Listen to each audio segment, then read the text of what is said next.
Encuentro, enfoques y contrastes de ideas para la construcción de una ciudadanía informada, inclusiva, con justicia social y participación democrática. En voz alta. Muy buenas noches. Como todos los jueves, les queremos agradecer el favor de su atención a este canal universitario, el 24.1, y desde luego a las personas que nos siguen en las diversas plataformas de redes sociales como YouTube, Instagram y Facebook. En esta ocasión, esta noche, quisiéramos platicar un tema que yo creo que es de relevancia importante para todas y todos los ciudadanos, en virtud no solo del contexto que tenemos climatológico en nuestro estado, en nuestro país y en el mundo, sino en virtud de la importancia que representa el acceso al agua por parte de los seres humanos. Nuestra Constitución, en el artículo 4, párrafo 6, refiere que el acceso al agua es un derecho humano, de tal forma que es responsabilidad del Estado mexicano garantizar que las y los ciudadanos tengamos acceso al agua de forma asequible, de forma con agua de calidad, agua que no esté contaminada y desde luego tener la posibilidad de hacer una vida sana a través del consumo de agua. Esta noche yo quiero agradecer la presencia del doctor Bernardo Romero Vázquez. Doctor, muy buenas noches. Muchas gracias, aquí con mucho gusto. También quiero agradecer la presencia del doctor Francisco Landa. Doctor, ¿cómo estás? Muy feliz de estar aquí. Muchas gracias, Arturo. Pues yo de verdad, ahora que hablamos con la producción sobre el tema a platicar esta semana, creímos importante tener todos los puntos de vista, ¿no? Yo creo que igual habremos de invitar a algún diputado a ver si nos acompaña, pero a ver si viene. Pero quisimos... A ver si se enteró tú. A ver si se enteró. No, sí se enteraron. A ver si bueno, se enteró, pero seguro no ha leído la iniciativa ni la ley. Y entonces quisimos invitar a todos, ¿no? Y en este caso, para nosotros es una distinción muy honrosa que miembros de la sociedad civil, activistas en Querétaro en relación con el tema de agua, quiero platicarles que estamos con gente que desde luego tiene una trayectoria social. El doctor Bernardo Romero, pues aparte de ser docente jubilado de esta institución, pues fue ombudsman en Querétaro, tiene también trayectoria en derechos humanos. Nuestro compañero Francisco, pues es uno de los luchadores sociales más destacados en el estado en relación al tema del agua con nuestra asociación civil Nosotrex, que desde luego pues ponen en el radar algunas de las decisiones que se toman en este estado, ¿no? Yo creo que más allá de la polémica, es importante que nos informemos y con evidencia, justamente lo que lo hablábamos, con evidencia, pues dar argumentos en relación de lo que está pasando. Yo creo que lo primero que tenemos que tener claro es que hay una relevancia importante en tratar el tema del agua. Y que también hay un fenómeno que se está derivando por lo que ustedes quieran decir y pensar en relación al mal uso del agua, lo que sea, los intereses políticos que hay detrás del tema del agua, pero que hay una situación de estrés hídrico en el país, la existe, ¿no? Y de manera particular, yo observaba datos de la Conagua que habla que nuestros 18 municipios en el estado están en estrés hídrico con sequía severa o sequía excepcional, 8 y 10 de ellos. O sea, hay sequía en el estado de Querétaro. Y en razón de ello, se vuelve importante hablar estos temas, doctor. Y yo quisiera pedirle, doctor, si nos hace un antecedente de lo que ha sido estos últimos 3 años el tema del agua en Querétaro, porque hay, si bien es cierto, y vamos a tocar también esta última reforma que acaban de aprobar los señores legisladores en Querétaro en relación a la ley sobre el manejo de agua y saneamiento de agua, pero hay una iniciativa anterior, ¿no? Y que yo creo que también hay antecedentes y efectos jurídicos que creo que han sido importantes también impulsar desde la sociedad civil a efecto de defender el tema del agua como un derecho humano. Entonces, quisiera ver si nos pudiera dar el antecedente, doctor, darnos la película, cómo empezó todo este tema a convertirse en foco en el estado de Querétaro. Bueno, efectivamente, habría que decir que vivimos una situación de estrés hídrico, sequía, pues. El problema no es solo que no tengamos agua suficiente, sino cómo se distribuye, ¿no? Igual que la riqueza en los sistemas capitalistas, sobre todo en estos sistemas neoliberales, el problema no es la producción de riqueza, sino el problema es cómo se distribuye la riqueza, igual cómo se distribuye el agua. El problema tú lo decías, Arturo, el agua es un derecho humano consagrado en nuestra Constitución y en los tratados internacionales, etc. Deberíamos entonces tener acceso al agua.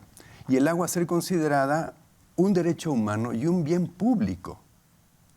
El tema es que incluso para algunos tribunales en este país, para incluso amparos interpuestos por personas en este estado, la resolución de los tribunales es que es una mercancía y que la relación que hay entre la persona usuaria y el concesionario es una relación de contrato, de contraprestación. El asunto es que si se considera un contrato de contraprestación, el agua entonces es una mercancía, no un bien público, no un derecho humano, y está regido por lógicas diferentes.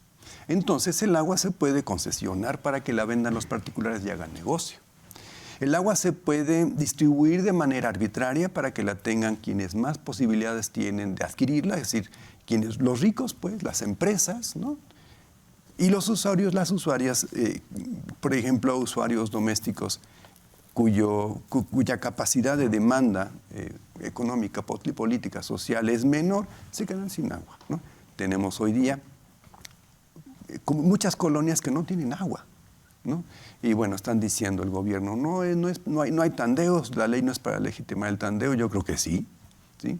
Hay colonias que no les falta el agua aún cuando tienen jardines y la ocupan en cosas suntuarias, ¿no? En tanto que hay colonias en que no tienen agua para beber, para bañarse, para la vida cotidiana. Bueno, hay colonias con campos de golf, ¿no? Con campos de golf, o sea... Esquiapan tiene un campo de golf, una colonia aquí que se llama hay Club de colonias Golf. que tienen campo de golf, no sé cómo se llama, que está la salida a Querétaro, tienen su campo de golf. Entonces, estos sí tienen sus aspersores, ¿no? Y usan agua no de reciclo, o sea, porque si reciclan el agua del baño, pues está bien, ¿no?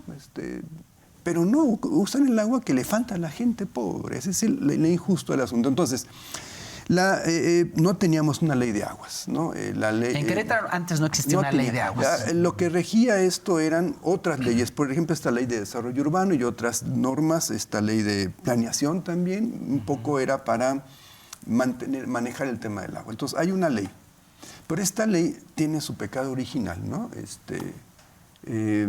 Nace no con la intención de darle agua a Querétaro, que es lo que dijeron, no. La intención era normar las cosas, legitimar las cosas de tal manera que, otra vez, los ricos tengan agua, los pobres se queden sin agua.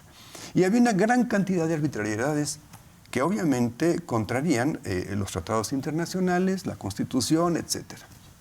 Entonces, en razón de esto, muchas personas pusimos amparos en Querétaro.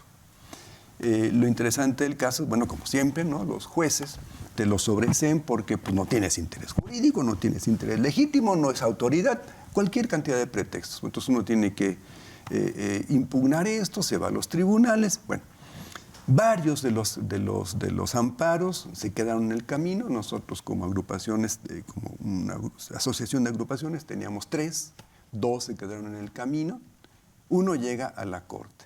Y vienen en camino otros amparos también de otras compañeras y compañeros de Querétaro, están esperando. Entonces, ante la ley que contiene preceptos inconstitucionales... O sea, esta ley que se aprobó contiene preceptos inconstitucionales, ¿como cuáles, doctor? Mira, por ejemplo, la participación ciudadana. ¿Sí? La ley no prevé mecanismos de participación efectiva. No lo he estado diciendo aquí en este estudio, lo decía hace unos días. La CEA tiene, según la ley, y quedó así en la reforma, 2 órganos, el Consejo Directivo y el Consejo Consultivo. El Consejo Directivo está compuesto por 14 personas, todas funcionarias o empresarios, y una persona usuaria. Pero esta persona usuaria la nombra el propio Consejo a propuesta del vocal ejecutivo, o sea, la nombran las autoridades. Y el Consejo Consultivo tiene también varios integrantes, pero son elegidos por el vocal ejecutivo, pero a propuesta del gobernador. O sea, son cuates del gobernador y del vocal ejecutivo los representantes de la sociedad. ¿Cuál representa? ¿A quién va a representar? Y lo podemos ver en los noticiarios, ¿no? ¿Qué es lo que están diciendo los miembros del Consejo Consultivo? Qué bonita ley de que respeta los derechos humanos. ¿Por qué? Porque están siendo portavoces, ¿no? del gobierno. Tú que le sabes a la política. ¿Quiénes son los... No lo sé. Con los gobiernos del PRI, ¿quiénes eran los representantes de la sociedad? Pues sus corporaciones, CNC, CTM, ¿no? Claro. Con el PAN, ¿quiénes son sociedad civil? Los empresarios. Y la sociedad, bien, gracias. No cuenta. Entonces, no fue consultada además esa ley. ¿Eso es lo constitucional? Sí. De esa ley es que no hubo una consulta, por eso No es hubo inconstitucional. consulta. Es inconstitucional porque no fue consultada. Ok. ¿Sí? Y porque no contiene los mecanismos para que la gente participe en la toma de decisiones. Eso se contradice con la Constitución. Así es, y con muchos tratados. Por ejemplo, el Tratado de Escazú y otros tratados internacionales también. Es decir, tiene que consultarse. De hecho, mira, ahí, ¿tú te acuerdas de nuestra ley de educación? Hay Sí, un claro. par de segmentos que son, la Corte los declaró inconstitucionales porque no fueron consultados, lo que tiene que ver con educación indígena y con educación para personas con discapacidad, ¿no? Que no la han arreglado el Senado, sigue pendiente eso. Entonces, ¿por qué? Porque no fueron consultados, ¿no? En una de esas, también la propia ley debería ser declarada como norma inconstitucional en su totalidad, porque su totalidad no fue consultada. Bueno, para no darle más vueltas y que dejar que hable también nuestro amigo Francisco, mira, entonces encontramos otro asunto es esto de que no se respete el mínimo. ¿Sí? La ley contemplaba la posibilidad de suspender o limitar el agua, pero no decía en qué condiciones, ni cómo, ni quién, ni en qué condiciones. Bueno, esto también lo impugnamos. Bueno, se va a la Corte, decía, y hay una propuesta, ¿no? Ya saben, rápidamente lo decimos. Cuando llega a la Corte le asigna a un ministro la ponencia, ¿no? Y el ministro hace una propuesta. La propuesta se puede ver en la página de internet de la Suprema Corte de Justicia de la Nación. Bueno, esta propuesta nos daba la razón en varios asuntos. Por ejemplo, empezando con esto de la participación, el tema del mínimo, la OMS ha expuesto que lo mínimo por persona diario para una vida digna, y es un derecho fundamental que no se puede negar, entre 50 y 100. No dice 50, dice entre 50 y 100, que no es lo mismo. Y es por persona. Eso es la ONU, pero la Organización Pero la Mundial de OMS. era La decir, OMS. porque la OMS sí refiere, bueno, la fuente que traigo sí refiere 100 litros. 100 litros, sí, 100 litros. Pero estos se van por 50, ¿no? Que es lo mínimo. Y la reforma que se plantea, hay una reforma que se propone a principios de abril, se aprueba fast track en la Comisión de Desarrollo Urbano y pasa a pleno. Me encanta esto, me encanta, déjame que lo diga. Es una belleza, porque después de que se apruebe en comisiones, se aprueba en pleno un texto diferente del que se aprobó en comisiones, porque, por ejemplo, ya no aparece, la reforma aprobada en comisión decía suspender o limitar, y decía 50 litros, pero no decía por persona. Esto ya pasa en la versión que se aprueba, fíjate, se discute, se aprueba, se publica y entra en vigor el mismo día 9. Que era el día en que la Corte iba a votar. La víspera del día. O sea, la Corte iba a aprobar el día 10. El día 10. Y el día 9 hacen toda esta faramaya. Y ahí se queda sin materia el amparo. A ver, es que tú que sabes de política, a ver, explícame, ¿cómo le hicieron para publicar eso el día 9 si se aprobó, discutió, aprobó y publicó y entró en vigor el mismo día? Pues no había otra manera de tenerlo para publicarlo el día 9 si no estaba ya asumido que se iba a aprobar tal cual. ¿Sí me voy a entender? O sea, Los tiempos, ¿no? no da el tiempo. O sea, ¿a qué hora fue la discusión? Sí. No sé. Pero supongo que fue porque tampoco se levanta muy temprano, a las 11, 12, y ya al rato estaba publicada. ¡Ah, híjole! Lo que pasa es que ya estaba el texto para publicarse antes de que fuera aprobado. A ese nivel está la premura. ¿Por qué? Insisto, por los intereses que están detrás. Es decir, no es tanto porque han estado la propaganda del gobierno diciendo que esta ley defiende los derechos humanos, el derecho, pero, a ver, otra vez lo mismo. Una cosa es que, y a ver la audiencia de Begua que resuelva este interrogante que les voy a plantear. ¿A qué se parece más? ¿A qué se parece más? Una ley orientada a que por lo menos se le dé 50 litros de agua diaria a cada persona, o una ley, opción B, una ley orientada a legitimar que se le pueda quitar a la gente hasta el mínimo de 50. Yo creo que lo segundo. Si no es una ley pensada para proteger a las personas, sino para perjudicar a las personas. Y ya termino. La prueba está en lo que dijo el propio vocal ejecutivo de la CEA, cuando dijo que había no sé cuántos miles de millones de pesos de deuda de los usuarios. Dice, es que la ley ahora sí ya nos da dientes para limitar el agua. Eso es lo que pretendían. No garantizar el mínimo de 50, sino tener herramientas para limitar a 50 litros y para los pobres, ¿no? La verdad es que digan cómo le van a hacer para eso, pero bueno. Y que, Porteo, tandeo, ¿no? Dice sí, dicen que no es tandeo. Pues ¿cómo no va a ser tandeo? Sí, claro que es tandeo. Entonces reducir a 50 para que los ricos les sobre agua, porque no van a dejar de regar sus jardines y sus campos de golf. O las empresas recibir agua, ¿no? O las embotelladoras llenando su agüita. Yo creo que, a ver, entonces recapitulando, no teníamos en Querétaro una ley. A partir del 2021, 22 se publica una ley ya que es, esta ley tiene algunos preceptos que ustedes consideran inconstitucionales, se recurre a la Corte, varios amparos se quedan sin materia y uno de ellos, que es el que ustedes promueven, y quiero que nos platiques un poco de esto, en relación a la parte que la Corte venía, ¿no? Ya para darle esto. Y esto ocurre previo a esto, a la resolución de la Corte, nuevamente en Querétaro hay una actividad legislativa donde se aprueba un decreto donde se modifica esa ley del 2022 y bueno, ¿qué pasó en esa historia de la película? Platícanos. Sí, para que se lo imaginen bonito, las personas que nos están escuchando, me gusta plantearlo como en una realidad paralela, ¿no? Después de los hechos del 2022, en el que la población muy ampliamente rechazó la ley de concesiones, porque era una ley cínica que ni siquiera garantizaba este mínimo, ¿no? De 50 litros por persona, y que le daba manga ancha a los concesionarios para hacer lucro con el agua, ¿no? En un universo paralelo, en este 2024, la legislatura, al ver que les venía una votación de la Suprema Corte corrigiéndoles la plana de su ley concesiones, lo que debió haber pasado en ese lindo universo paralelo es que hubieran dicho, ciudadanía, las legisladoras, los legisladores nos equivocamos, hicimos una ley dándoles la espalda, hicimos una ley sin consulta a la ciudadanía. Hay un acuerdo que se llama Acuerdo de Escazú, que México lo firmó, en el cual se tiene que consultar asuntos cruciales de orden ambiental a la ciudadanía. Entonces, ¿qué les parece si en este 2024, antes de que la Suprema Corte nos enmiende la plana, nos juntamos ahora sí a escuchar cómo quieren ustedes, cómo queremos y es conveniente para todas y todos que el agua garantice la vida?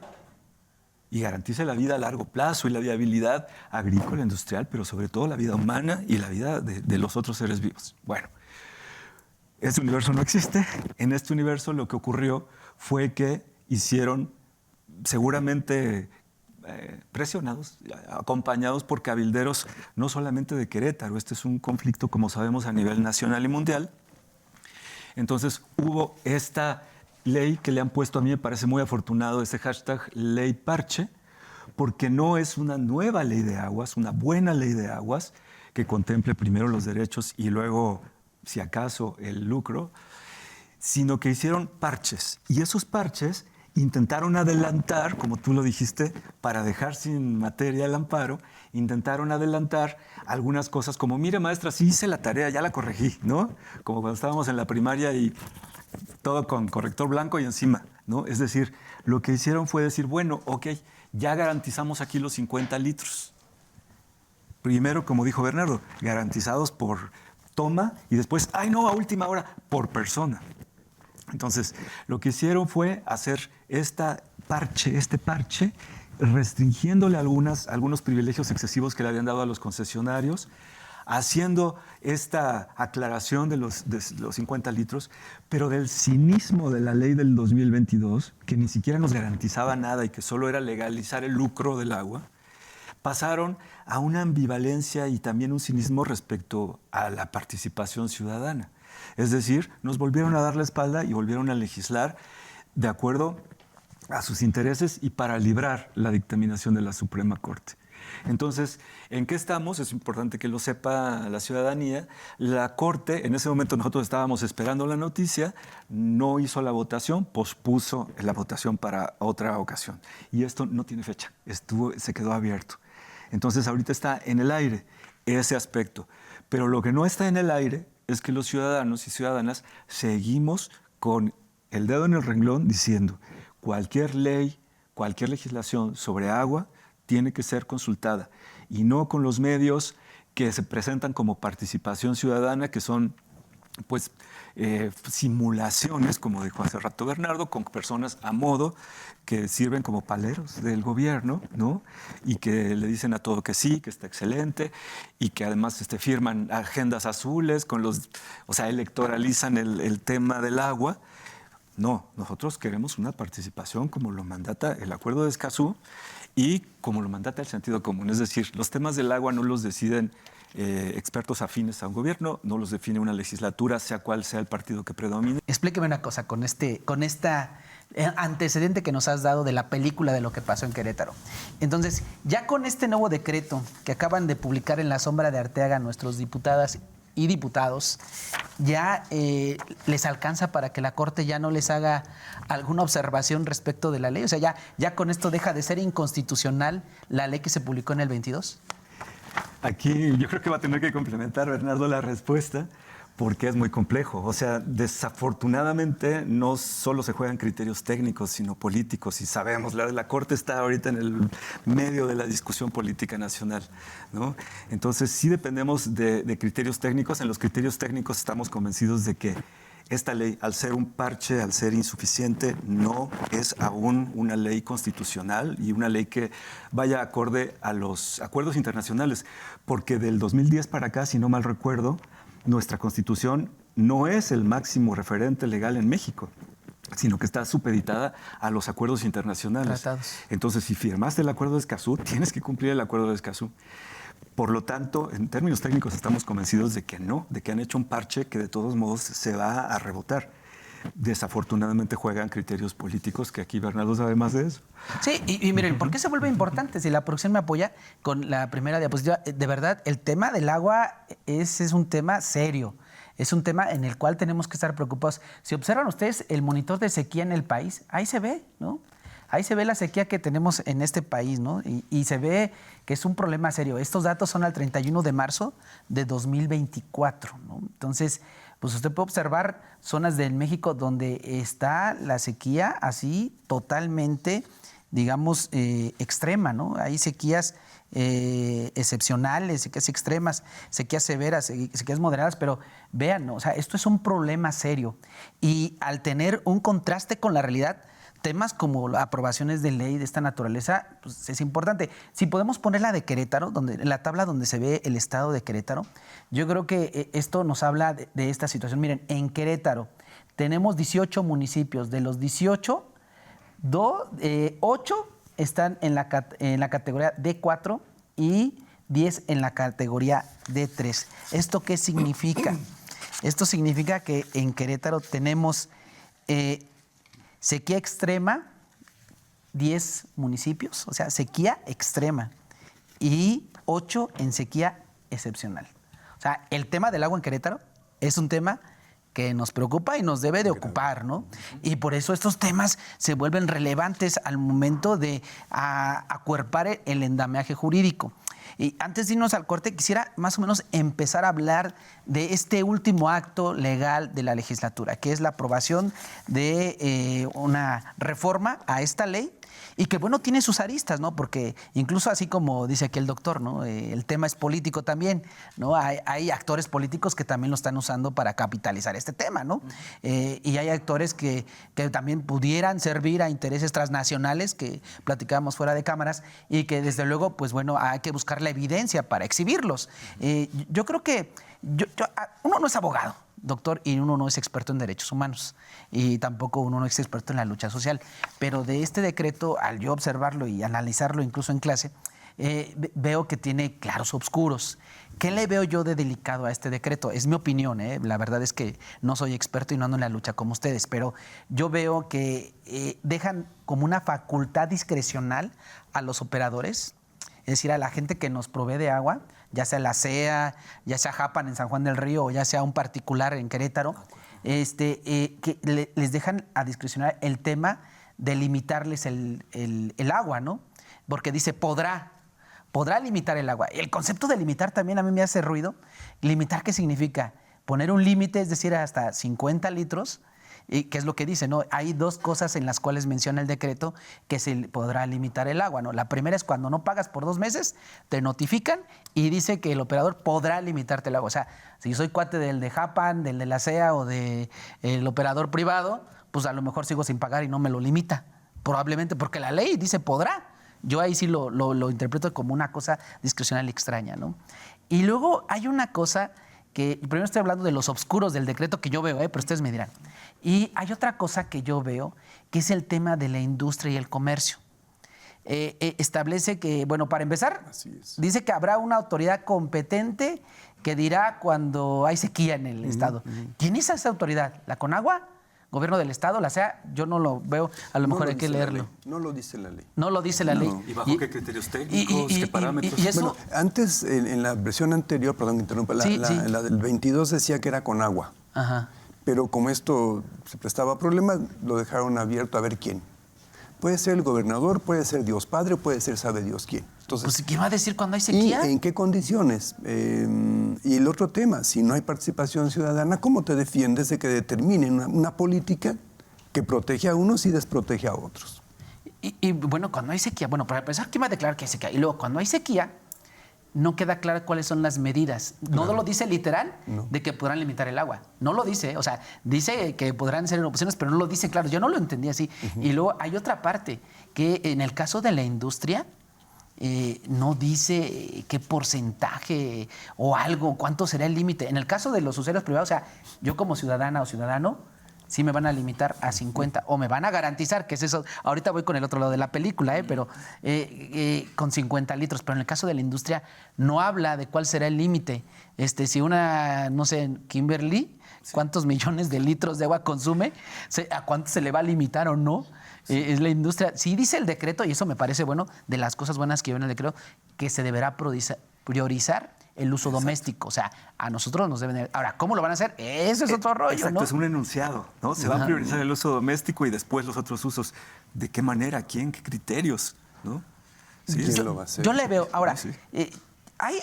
Todos los temas, yo lo veo en clase, yo doy clase de política un poco, y todos los temas pueden ser politizables, desde luego. Este es un tema totalmente politizable porque es un tema que nos atañe a todos y que en 15 días probablemente ya no tengamos acceso a mucha agua, ¿no? Como ahorita la gente, ¿no? Hay un tema también de orden cultural que tiene que ver con el uso que le damos al agua y yo le veo una luz muy buena al decreto en términos de, pues también hacer conciencia a los ciudadanos. O sea, son dos caras de la moneda. Por una parte, bien lo explicaba el doctor, ¿no? O sea, por una parte, la situación de que, pues hasta 50 te dejo y no más. Pero por otra también, el tema de que, pues mínimo, garantízame 50, que a lo mejor son poquitos, que 50 litros, no sé cuántos tiene un garrafón de agua. Es lo que se va en una lavada, pues metes la ropa en la lavadora, se lleva 50 litros. Entonces, pues ahí va a haber un tema, ¿no? Pero también viene el tema cultural, doctor, el tema de nosotros como ciudadanos. O sea, sí hay evidentemente, yo no soy ingenuo, hay un tema político detrás de estas cosas. Pero también yo creo que es momento de que las y los ciudadanos también hagamos conciencia. O sea, los números no son fríos, los números no llevan tinte político, los números son fríos, se pueden usar para una cosa u otra, pero son fríos, no hay agua en Querétaro. Entonces, yo quisiera regresar del corte con un análisis con la gente que sabe que son ustedes respecto de este decreto. Bueno. ¿No? Yo veo cosas buenas que regulan, por ejemplo, que no se tire el agua para así ya lo borras de la industria, porque de repente uno ve pipas tirando, hay químicos en los ríos, y dices, pues ¿qué pasó ahí? ¿No? O sea, hay obligaciones que el decreto creo yo que obliga ya a las empresas a que tengan orden en esas cosas, ¿no? Y que si, no sé, hay cosas. Pero bueno, regresamos en un momento con este tema para entrar en profundidad. Gracias. Regresamos. Muchas gracias. Estamos hablando de un tema súper relevante para la sociedad queretana y que desde luego también tiene impacto a nivel nacional y que es importante en el contexto internacional. Solo otros datos para empezar a debatir un poco el tema del decreto último que acaba de aprobar la legislatura en el estado de Querétaro. La distribución del agua que tenemos en este planeta, pues mucha de ella es salada, ustedes lo saben. Pero en el caso de México, el agua dulce que se tiene acceso en este país, el 70% se va para la agricultura. o sea, un 70% lo usamos o lo deberíamos de usar, porque por ahí me platicaban que hay chanchullos, se debería de usar para producir alimento para nosotros, ¿no? El 22% se va a la industria y solo el 8% para el consumo personal. Entonces, eso es para que dimensionemos más o menos cómo se distribuye el agua y por qué es importante el tema del agua y de su uso doméstico. Regresamos y quisiera empezar a platicar con el doctor Bernardo Romero a razón de este decreto que se acaba de aprobar y entrémosle un poco al tema político, ¿no? Que hay datos que son fríos y que pueden o no usarse políticamente, pero hay una narrativa que se esgrime por parte de, digamos, desde la posición oficial, que el tema del agua se ha politizado. Recuerdo que en una mañanera incluso se habló que se politizaba el tema del agua, ¿no? Incluso le adjudicaban el tema de la crítica hacia este tipo de situaciones como un movimiento de carácter político emanado de Morena. Eso así lo mueven, ¿no? Y bueno, y hay otra contraparte que dice, no, pues más que un tema político de un partido, es un tema que es de interés económico y político por intereses transnacionales y empresariales y privados. Entonces, ¿qué hay con eso? ¿Son acaso títeres los técnicos, los luchadores sociales, son títeres de los partidos? Sí, mira, primero, obviamente no hay nada que no sea político. Esto tiene efectos políticos, ¿no? Y tiene que ser visto también como un asunto político. A mí me resulta muy desagradable que me digan que soy tonto y que me están manipulando y que lo que yo estoy haciendo y estamos haciendo muchas personas, muchas cosas, todos somos una bola de tarados que nos están manejando. A mí no me dieron dinero de nada. A mí no me llevaron al baile teniendo que aprobar una ley que ni leí. Yo te diría, incluso vamos a poner, si hay perversas intenciones políticas, ¿no? En cada uno de los casos. Pero, ¿qué es más perverso? ¿Hacer política para defender a los ricos o hacer política para defender a los pobres? Que cada quien escoja, ¿no? Pero además, insisto, por supuesto que toda la campaña que están haciendo es una campaña fuerte, mediática, en favor de esta ley, ¿no? Diciendo que protege cuando no protege, pues es obviamente una vertiente política para hacer quedar bien al gobierno y a sus diputados, ¿no? Sobre lo que decías, efectivamente falta agua, pero la misma CEA ha dicho que se desperdicia, creo que el 40% del agua. En fugas. En fugas. Entonces, vamos arreglando eso también. En lugar de quitarle a los pobres el agua, arreglemos eso. Que hay mal uso del agua, arreglemos el mal uso del agua, no le quitemos algo. O sea, la tirada es reducir a 15 litros a los pobres, ¿no? A las colonias más desprotegidas. ¿Esa es la tirada? Claro. Perdón, 50 litros, no 15. Perdón, 15 litros ya me... No, 50, perdón, estoy ya que ya ves, se me ve el avión. 50 litros, ¿no? La tirada es reducir a 50 litros para garantizar que los otros, que sí tienen manera de arreglar sus cosas. Es que mira, esto del tandeo es... La gente no tiene agua, va a tener que comprar, mi suegra tuvo que comprar un tinaco para poner agüita, que además ni le alcanza a llenar porque no hay agua. La gente tiene que gastar en aljibes, cisternas para juntar tantita agüita, ¿no? Y la gente no tiene eso. O sea, quien sí tiene, pues le va a sobrar el agua para hacer buches y lo que le dé la gana. Entonces, ¿por qué no arreglamos todo ese montón de problemas primero antes de quitarle el agua a la gente? Eso primero. Otra cosa que te quería comentar, efectivamente la ley dice podrá limitar, pero no establece ni cómo, ni en qué condiciones, ni quién lo va a hacer. Esto es arbitrario y tendría que estar claro, o sea, violenta el principio de seguridad jurídica, ¿no? ¿Cómo va a estar claro esto? La ley no lo pone claro, lo deja así a que lo entienda cada quien como le da la gana y por supuesto ellos lo van a entender como les da la gana a ellos y según sus intereses. Y el otro asunto, lo del cumplimiento de la Corte. Mira, si me dejas volver rápidamente al asunto. Dale.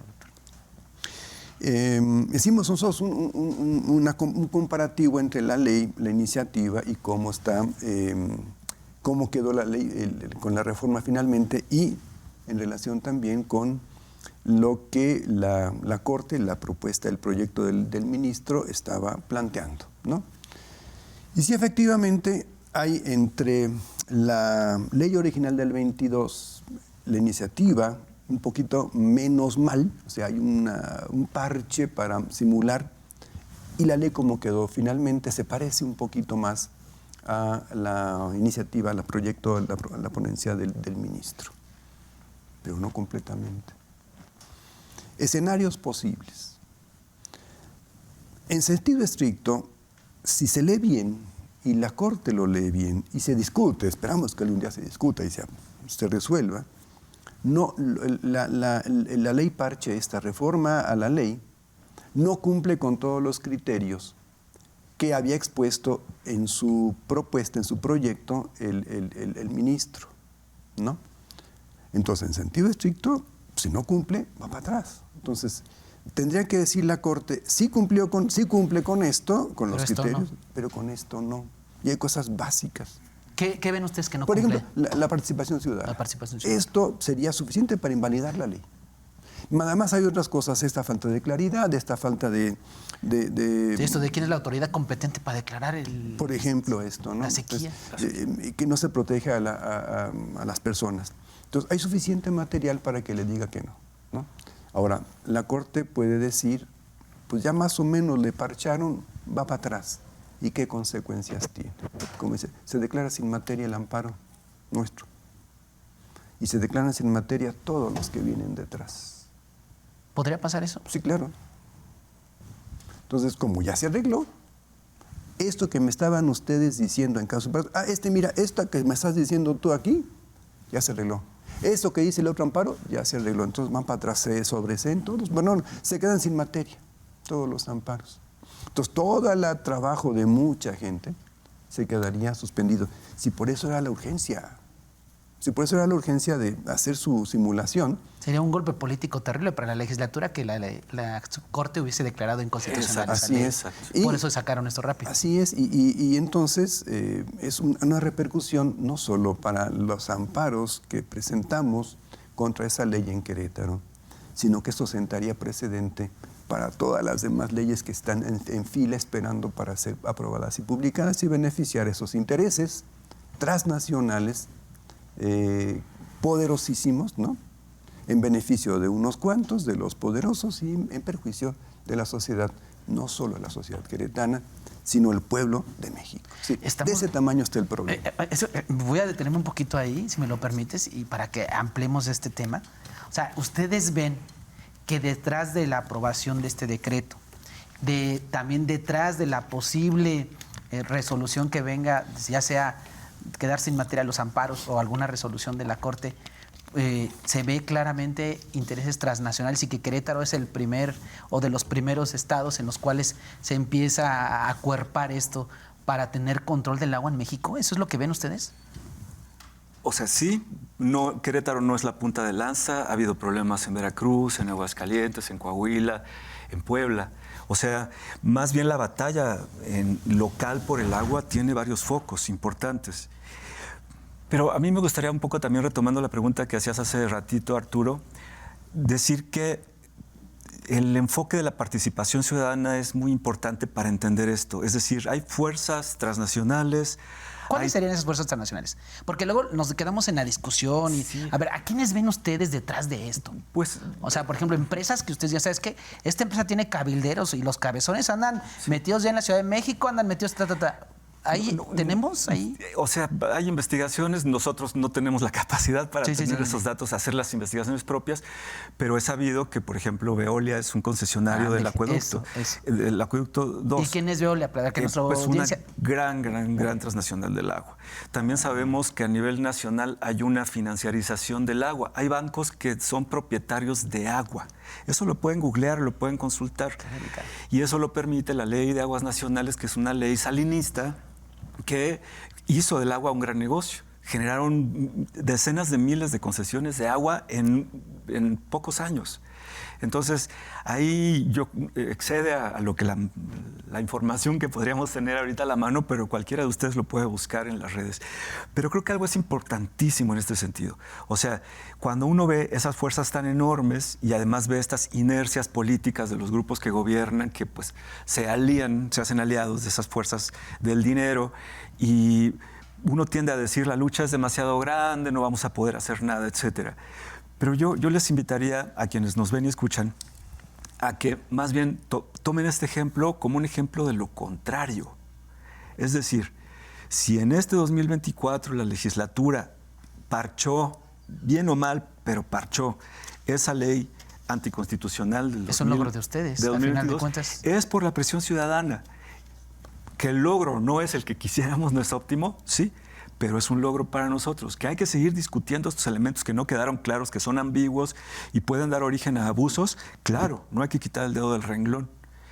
Que hay que checar cómo está el ajedrez político. Sí, porque esto entró en temporada electoral, ¿no? Está tremendo, está todo caliente políticamente, incluyendo a la Corte. Pero si lo vemos con una panorámica más amplia, número uno, ganamos este pequeño pasito de unos centímetros. Y segundo, seguimos peleando otros frentes que son muy importantes. En este momento hay una confluencia de colectivos ciudadanos enorme en Querétaro, muy, muy grande. Hay muchos temas, no solo ambiental, sino de seguridad, paz y justicia, de derecho a la ciudad, movilidad, de medio ambiente, ¿cuál se me fue? Movilidad. Y de movilidad. Es una confluencia enorme, muy importante. Hay esta Cívica, que es una organización que se acaba de conformar hace poco. Y entonces, el tema del agua, si lo enfocamos también desde la participación ciudadana, que es un subrayado que hacía Bernardo hace rato, si seguimos empujando, como lo estamos haciendo también con la legislatura, y nos están pateando el bote, pero tenemos una ley de participación ciudadana que se ha venido consensando más o menos con la legislatura a partir de una iniciativa de hashtag Querétaro Participa, que somos un montón de colectivos. Vamos a poder lograr que ya no nos hagan esto, que cada vez lo hagan menos. Esto de los fast track y de las imposiciones. Porque una buena ley de participación ciudadana va a hacer espacio para que nos escuchen o nos escuchen. Y si seguimos empujando a nivel nacional, porque ahí también nos las debe la izquierda, una ley general de aguas que realmente sea garante y que no tengamos que echarnos estas escaramuzas con las legislaturas locales porque haya una gran ley nacional que corresponde a los tratados internacionales que nos diga, hay un gran cobijo. Tenemos que también seguir luchando por eso. Y ahí la pelea no es con el PRIAN, también es en Morena. Entonces, la ciudadanía organizada y participativa es la que vamos a ir ganando batallitas y batallitas. No dependemos de un partido de otro o de las coyunturas de confrontación entre poderes. Está en nuestras manos. ¿Que va a ser de largo plazo? Pues sí va a ser de largo plazo. Me parece muy relevante lo que acaban de tocar. Creo que nuestra audiencia tendría que tener claridad y hacer conciencia que el tema del agua no es un tema partidista. No es un tema de Morena, ni de los prianistas, ni de los movimientos ciudadanos ahora, ¿no? Yo creo que es un tema que nos debe ocupar a la sociedad civil y sobre todo a la sociedad civil organizada. Me parece que acaba de tocar un tema importantísimo usted en relación a los partidos, ¿no? Y qué bueno que el doctor tuvo la oportunidad de decir, a ver, aquí no somos títeres, porque la verdad es que si no nos ocupamos del tema del agua y nos fincamos solo en nuestros intereses partidistas, pues estaríamos perdiendo como sociedad. Yo creo que es importante destacar que la clase política en este país le debe a las y los ciudadanos en esta materia una ley nacional de aguas. Así es, sí. Lo acabas de tocar, ¿no? Y eso tiene que ver con el partido Guinda, y que ha estado ya 6 años y que no lo ha hecho, ¿no? Y también a nivel estatal, los azules nos deben claridad y con este decreto que queda ambigüedad. Bueno, este es un ejemplo de una primera batalla ganada por la sociedad civil, ¿no? Porque si la sociedad civil organizada no hubiese promovido amparos de la ley que se aprobó en el 22, pues tal vez no existiese este decreto y siguiese una ley ambigua. Este decreto, ya lo decían los expertos que son ustedes, parcha algunas cosas, tiene áreas de oportunidad.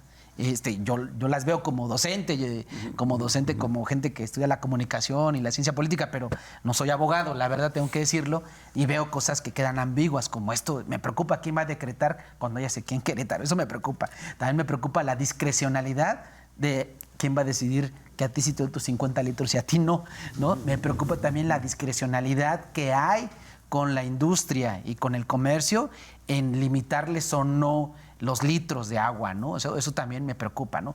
Pero hay cosas buenas. ¿Hay algo que rescatar de este decreto?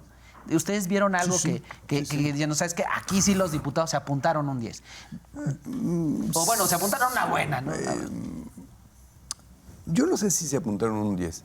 Yo lo que diría es, esta ley avanza respecto de la ley anterior, es decir, la reforma avanza respecto de la ley publicada en 22, en términos de lo que la de lo que la Corte estaba planteando. Es decir, si tú, sí que te lo paso por ahí después, ves cómo está el proyecto, pues esta reforma está encaminada a cumplir con ese o proyecto, aparentar cumplir, simular cumplir con el proyecto de la propuesta enviada por el ministro. Es decir, si hay avances, y como decía Francisco, es importante esto, es decir, gracias a la lucha, al pleito, a estar ahí contestando los requerimientos del juez y hemos ganado.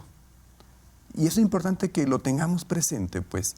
Si no hubiera sido por esta cantidad de personas que estamos en esto, no hubiéramos avanzado es lo que hemos avanzado. Es decir, no es para que nos den las gracias, sino para concientizarnos de que tenemos que trabajar esto, que tenemos que avanzar. Organizado se puede, eso es Así lo que es, quiere decir. exactamente. Y mira, quería comentar otro detalle, y por eso es importante espacios como este que nos están amablemente ofreciendo, ¿no? Porque necesitamos ganar en la opinión pública y poner las cosas al gobierno de tal manera que le va a salir caro si no arreglan esto, ¿no? ¿Por qué? Porque estamos trabajando, porque la sociedad está organizada.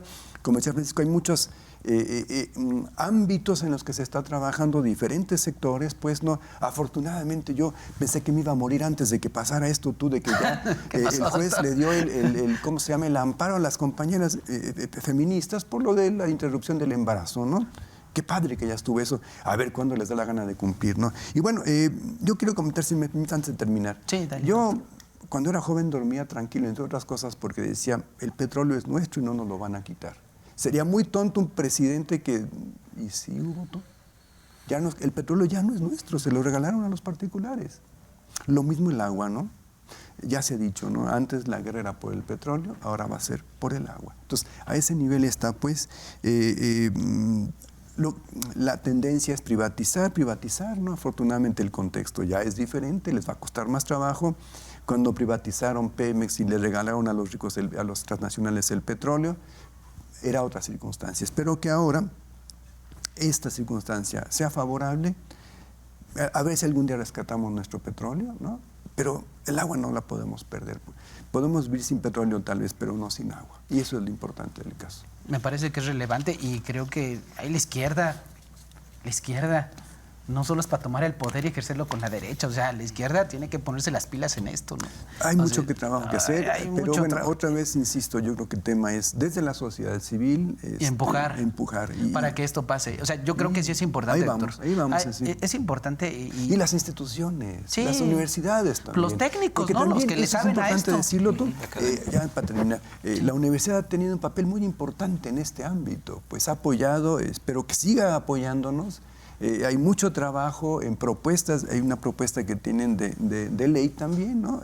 Que tampoco le han hecho mucho caso, pero la universidad ha estado, y es muy importante su participación, y bueno, gracias por estos espacios que nos brindan para informar a las personas. Al contrario, gracias a ustedes, de verdad que los medios de la universidad siempre se han caracterizado por mostrar el mosaico de pluralidad aquí, y esto va abierto, están invitados los de la otra postura, este espacio, si quieren venir, aquí está el espacio, para que incluso después tener un diálogo y debatirlo, pero me parece que para eso son los medios de la universidad.